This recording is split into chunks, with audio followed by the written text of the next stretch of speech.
Good afternoon, ladies and gentlemen. This is Harry Muppet. I'll just turn the AC on for just a sec because it's getting quite warm in here. But we're going to be casting Bracket D for week number 5 in the Art of Warfare internal tournament. So very, very awesome game so far, and we're going to continue on with some more of them this week. So introducing our players. One player we have not seen before is going to be PrimalScientist, and he currently plays for Paddy's Heroes in Bracket D. So hopefully he does a very good job, and he is definitely going to need to, because down the bottom right side of the map it is none other than FireStorm, aka Joskov, from the Tawtastic team. And you might be asking, hey Harry, why do we keep seeing FireStorm all the time? This is like the third game we've cast with this guy.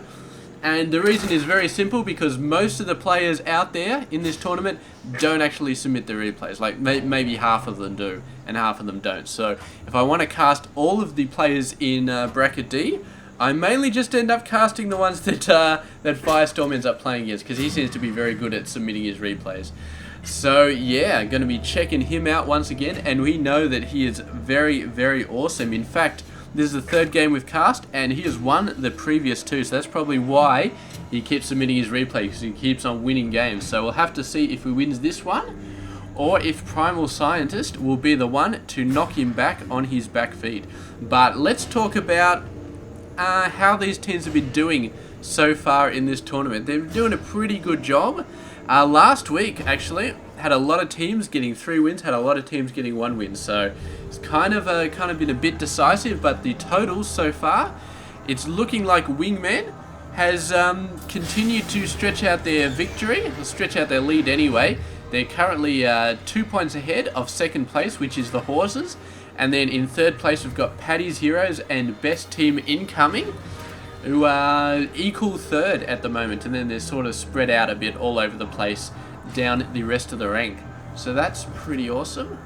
And yeah, very, very nice. So PrimalScientist, what's he been doing? He's in Paddy's Heroes. He's currently equal third place. And Joskov is actually, or FireStorm, sorry, he's from Tawtastic, and they're not doing that well actually. They're in the second half of the pack. So despite his fantastic performance, his team not doing all that well. So maybe you guys in the other brackets not doing all that well.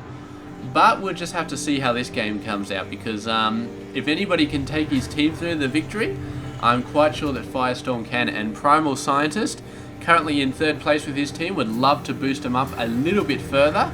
And yeah, maybe next week they'll get to second place. Maybe next week, I don't think they get to first place, but they could possibly get to shoot up to second place if they play their cards right. So yeah, very, very, very awesome. Not much going on so far. We do have a couple of lings coming out for FireStorm, as well as Ling Speed. Is he going for a bunch of workers? Not yet. He's just getting a few lings out to try and try and get some stuff going, try and get some early pressure. And now he's pumping up the workers, so his economy has been pretty good in all these games we've seen. And we'll have to see how PrimalScientist can match up for that. It is the 5-minute 20-second mark. Has not started building an expansion yet, so looks like he's going to go for some early pressure play, very early pressure play actually. And he's got a very decent amount of Marines out so far. That's actually extremely decent amount of Marines actually, so I think you'll be able to put a lot of pressure down. And FireStorm is going to be worried. You can see he's building a spine crawler back at his main base. He's getting out the baling nest, so I don't know. The spine crawler is definitely for defenses. He's got to be wondering about what's going on. The fact that he doesn't see a command center out there yet, it's got to be telling him there's some crazy stuff going on. But PrimalScientist looks like he's going for the typical bronze level strategy of mass up a ton of Marines and just throw them out there. I've seen this in so many bronze level games in my ladder. It's not even funny, and it's very, very effective if you don't know how to properly deal with it. But FireStorm, he's got the spine crawler, he's getting the baling nest as well, and the baling nest could definitely be what he needs to deal with that. That or the roach warren, but you still need a decent amount of roaches. So we will see. We will see exactly how this works. PrimalScientist really, really bulking up. He could definitely move out and do some damage right now, but choosing to just sit back and macro up for the time being. I mean, mid-game, this is going to start to work against him. So he's pretty much, when these Marines go out, they're pretty much going to finish it off. Because if he doesn't finish it off, if FireStorm manages to hold on, it is going to be awful for PrimalScientist. His economy is down the toilet. He has no second command center ready to move over to the expansion.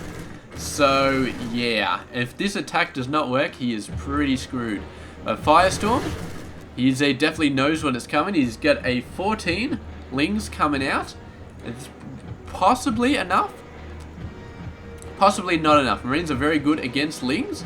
So it's going to come down to, can he get a bunch of Banelings out? Because he really does need a bunch of Banelings to defend properly against this force.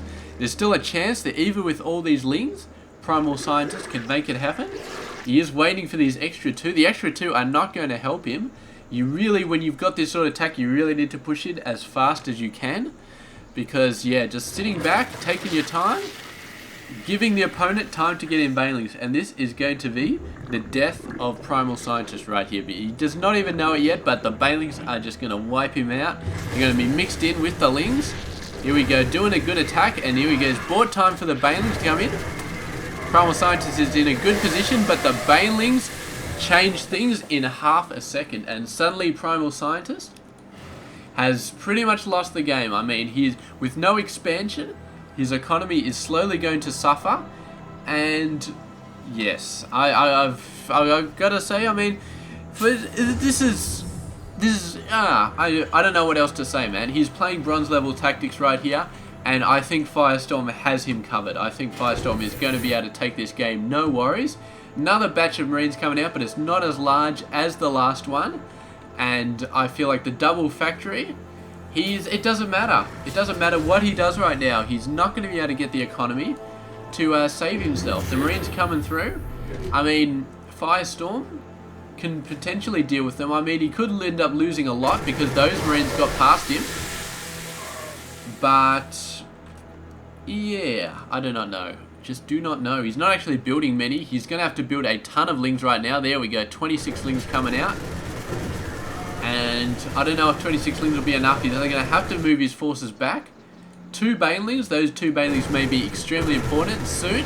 It depends what PrimalScientist does. He's going to get a bit of a choke here. He's got to destroy these guys. Attack, move, don't just move against the Lings. The Lings starting to go down, and I think he might be able to hold him off, but more Lings coming from the other side. He's going to be very, very weakened, but he is going to survive, and here come the Banelings, not attacking the Banelings at all. He's down to 4 Marines, and that is going to be all she wrote right there. And PrimalScientist still choosing to go for the 1 base pressure at this point, and yeah, it's just not going to happen. It's not going to work. He's now 24 workers behind. He has not managed to kill a single worker from FireStorm so far. He's just managed to kill Lings, and not at that advantageous of a ratio as well. Simply because Banelings took out so many Marines, and Banelings don't count as a unit's lost if they actually detonate. It doesn't count as a loss. So there we go, beautiful. And do we have any mutas coming out yet? No, we do not, but it's only a matter of time. The Spire is up. He's just working on getting, making sure he's got a bit of base defense. Of course, building a ton of mutas while the opponent is going for mass Marine pressure. I can understand FireStorm not wanting to do that. It's not the smartest decision. I mean, you definitely want a lot of Lings, a lot of Banelings. You don't just want to mass mutas. He's going to be building some mutas though. But you can see he's definitely getting a bunch of Banelings as well. So getting the Marine counter ready, but also getting the mutas out for the eventual just ownage. And if he sends them around to the backside, starts attacking the workers, I really think PrimalScientist is quite outmatched here just in terms of skill. And I really think FireStorm, if he puts some mutas out in the back line, PrimalScientist would be completely taken by surprise. I don't think he'd be able to do much about it. So let's see though, because this is another huge force that FireStorm does have to deal with. He does have a lot of Lings, not too many Banelings. He definitely wants to buff up those Baneling numbers, because this is an incredible amount of Marines right here. And he's realizing that it is just too much. He needs to get the Banelings in here right now. That's 8 Banelings coming out. That's going to be good, but the Marines, if they start moving in, The banelings do take time to morph in, but Primal Scientist quite happy to give him all the time he needs to morph in the banelings.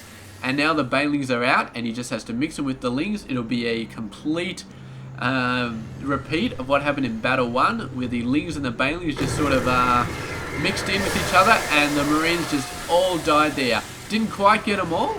He's going to have to morph in a bunch more lings, but we can see a whole bunch of lings here, and they're just going to mop up the rest of the forces. 3 Hellions and a bunch of Marines.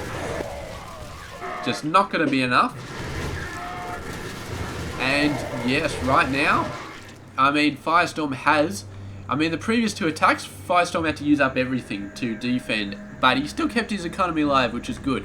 Now his economy is so insane, he mops this up and he's got a full army left over, so he can afford to just move in, just have a bunch of insane stuff going. He's playing it safe, getting a bunch more banelings coming out, and doing a pretty good job. So the banelings are going to be just in case there's an insane amount of Marines that Primal Scientist has held back on. But I don't think we're going to see that. And here comes the expansion at the 15-minute mark. Better late than never, but I'm afraid he did not time that very well. So, yeah. FireStorm's just going to be running in there, doing an insane amount of stuff. He's a little bit gas-starved, but I guess those Banes have been costing him. He has been getting out a ton of mutants, though. He's up to 8. Yeah, morphing in all the Banelings has really been costing him gas, which has taken away from his mutant numbers, but... better safe than sorry. And Widow Mines right here. Now we're talking. If he takes out all these guys with Widow Mines, he's potentially got enough Marines to deal with the Mutas. Oh, that's not a good idea. It's not a good idea. Here we go. The Lings coming up here, and they're going to go for the Marines. Where are the Widow Mines? They're still being built, so he does not currently have any. And the Lings are going to do all that. It's actually the main base, which he was moving. He moved the main base over there. Did he? No, he had a second one built over there. So very interesting. I suppose he moved it because it was an orbital or something like that. I don't know. I don't know why he didn't move the second one, but regardless, FireStorm has the forces. Primal Scientist has nothing right now. And why FireStorm is backing off, I just do not know. But maybe there was maybe he got some Marines over there. Whatever. There we go. That's the game. So I don't know, man. Primal Scientist. I mean, his heart was in it with getting those Marines, but unfortunately he was outmatched, and FireStorm had to jump through a couple of hoops early in the game to deal with that massive amount of Marines, but he did very well. He had the Banelings nest up, he had the Spine Crawl up, so he knew as soon as he put those early 2 Lings out, didn't see the expansion coming down, it's like, alright, there's some crazy stuff going on here, and he decided to go for the Baneling nest.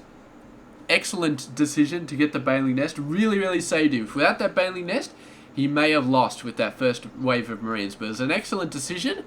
And the Mass Marine tactic, which probably would have worked against the vast majority of Bronze and Silver players, did not work against FireStorm because he had that instinct to get the Baneling nest. And once he got the Banelings out, Primal Scientist just could not adapt. He could not adapt to FireStorm having the counter to Marines. He just kept building the Marines, and it just didn't work. And he eventually he lost. He did not get the expansion out. He did not switch to a second unit, a different type of unit. He could not adapt at that point. And FireStorm eventually got his economy out and won the game. So great job there by FireStorm. Once again taking another victory. And man, he's just doing an insane job right now. So we'll have to see. We'll have to see what goes on next week. I've still got 2 Bracket D players I haven't cast yet, so it's going to be interesting to cast them. I may have to go. I don't know what's going to happen, but we will see. We'll see. So definitely, I'm talking to you guys out there, Red Sword and Anonyx. Make sure you submit your replays next week, and I will make sure that I'll cast one of them because I want to get a replay out for everybody, but. You know what? If you don't submit the replays, then I can't cast you guys. And what am I looking at for D? Yeah, I mean D. Yeah, I mean everybody. All the D replays I've got have got people that have already been cast, with the exception of Primal Scientist. So I mean Red Sword, Anonyx, I didn't get the replays. So you gotta submit it if you want me to cast your game, because. Yeah, if you don't give me a replay, I can't do anything. So, and that goes for everybody because there's a whole bunch of other people in other brackets which I haven't cast yet. There's 2 in bracket C, I think Mean Mustard and Mandab. I was hoping to cast, but I just couldn't quite. I had to cast somebody else as well. And Mean Mustard, I don't know if I've ever got a replay of that guy. I might have to check back, but we'll just have to see. We'll have to see the next 2 weeks if we can, and if not, I may have to go back to previous weeks and find some games for those guys. So anyway, thank you very much for watching these games. Stay tuned tomorrow for Bracket C. What are we doing in Bracket C next tomorrow? It is going to be Dreamus from Best Team Incoming. This will be his third game cast as well, which plainly tells us that he likes to submit replays, and he will be going up against Maximus from Masterminds, who we have not seen yet. So going to be very, very interesting. Stay tuned for that game. This is going to be Hairy Muppet. I hope you enjoyed this game.